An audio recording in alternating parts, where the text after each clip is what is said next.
ఇక next updates చూస్తే YS Jagan పాలనలో కాపులకు అన్యాయం జరిగిందని కాపునాడు ఆరోపించింది.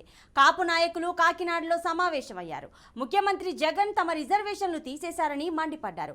కాపు కార్పొరేషన్ నిధులు రద్దు చేశారని ఆరోపించారు. దీంతో జనసేన టీడీపీకి మద్దతు పలుకుతామని కాపు సంఘ నాయకులు ప్రకటించారు. ఈసారి తమ మద్దతు టీడీపీ జనసేన నేతలకే అంటున్న కాపు సంఘాల నేతలతో మా ప్రతినిధి సాంబశివరావు ఫేస్ టు ఫేస్. ఎన్నికల మూడు వచ్చేసింది. ఓ పక్క ఎన్నికల కమిషన్ అధికారుల బదిలీలు కూడా చేపట్టింది. కాపు సామాజిక వర్గం మీద అన్ని పార్టీలు దృష్టి పెట్టింది. కాపులు ముఖ్యంగా ఉభయ గోదావరి జిల్లాలో ఎవరికి మద్దతు ఇస్తే వాళ్ళు గెలుస్తారు. ఉభయ గోదావరి జిల్లాలో గెలిచిన పార్టీలు అధికారంలోకి రావడం కూడా సాంప్రదాయంగా వస్తుంది. ఇవాళ కాపు నాయకులు కాకినాడ కళ్యాణ మండపంలో మీటింగ్ పెట్టుకోవడం జరిగింది. కాపు సంఘం నేతలు మనతో ఉన్నారు.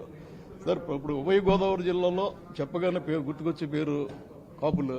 ముద్రగడ పద్మనాభ గారు చాలాగా ఉద్యమం చేశారు. తుని ఉద్యమం తర్వాత ఆయన స్వయంగా కాడి వదిలేశారని చెప్పారు. ఇప్పుడు మీరు ఏ పార్టీకైనా సపోర్ట్ చేస్తారా, లేదా మీరు ఏమైనా డిమాండ్ పెడుతున్నారా? రాజకీయాలు వేరండి, కుల సంఘాలు వేరండి. కుల సంఘాలు ఎప్పుడు కూడా నమ్మేది ఏంటంటే కులానికి ఎవరైతే ప్రాధాన్యత ఇస్తారో, కులానికి ఈ రోజు వరకు ఎవరైతే ఏ పార్టీ అయితే మమ్మల్ని ఓన్ చేసుకుందో, కాపును మనవాళ్లు అనుకుని ఏ పార్టీ అయితే మమ్మల్ని ఆహ్వానించిందో, ఓన్ చేసుకుందో, ఆ పార్టీకి తప్పకుండా కాపులందరూ మద్దతు ఇస్తారండి. గతంలో మేనిఫెస్టోల్లో పెట్టి ఎంత మేరకు ఎవరైతే అమలు చేశారో హామీలన్నీ కూడా వారిని అన్ని కూడా కాపులందరూ గమనిస్తా ఉన్నారు, గుర్తు పెట్టుకుంటా ఉన్నారు. కాపు అనేవాడు ఎవరు కూడా జరిగిన విషయాలను గాని, జరిగిన అంశాలను గాని, మాకు ఇస్తానన్న హామీని గాని ఎవరైతే అమలు చేశారో వారందరినీ కూడా గుర్తుపెట్టుకున్నారు.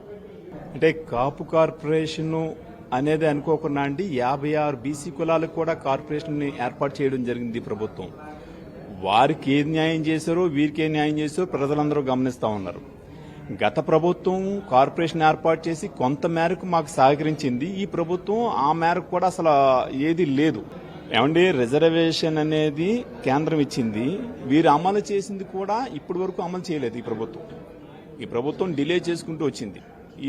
ఎప్పుడు ఇచ్చిందండి? గత ఎన్నికల్లోనే ఇచ్చింది. ఈడబ్ల్యూఎస్ కోటా 10% అండి. ఈ ప్రభుత్వం వచ్చిన తర్వాత దాన్ని అమలు చేయలేదు. మొత్తం మేధావులందరూ కూడా, యువత అందరూ కూడా పోరాటం చేయగా దీన్ని అమలు చేయడానికి వచ్చిందండి.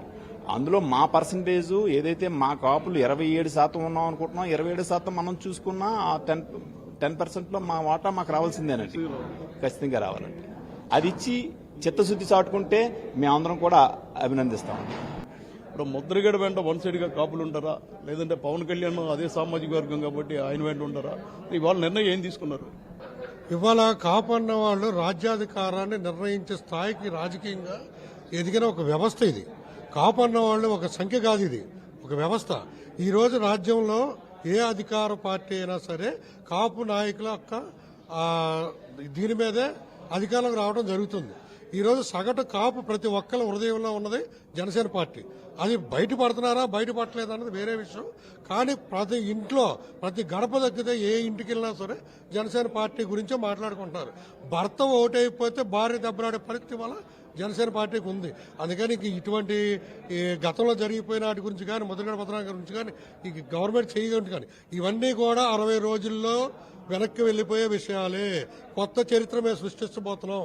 ఆ సృష్టికి దానికి అందరం సిద్దమయ్యాం. దానికి మా నాయకులు పవన్ కళ్యాణ్ గారి ఆధ్వర్యంలో మేము సమావేశాలు జరుగుతున్నాయి. మేము దానికి కూడా కట్టుబడి ఉన్నాం. ఇంక రాబోయే ప్రభుత్వంలో ఇటువంటి సమస్యలు అన్నిటికీ కూడా ఏకైక పరిష్కారం జరుగుతుంది. ఆ విధంగానే మేము ముందుకెళ్తాం. నూతన సంవత్సరం, నూతన శకం, నూతన చరిత్ర సృష్టిస్తాం. మా పిల్లలు ఆ చరిత్ర మాట్లాడుకుంటారు. గతం గత ఇది నేను నా మనసులో ఉన్న అభిప్రాయం చెప్తున్నాను. ధన్యవాదాలు. జనాభాకు అనుగుణంగా కూడా రిజర్వేషన్లు వస్తాయన్న నమ్మకం మాకుంది.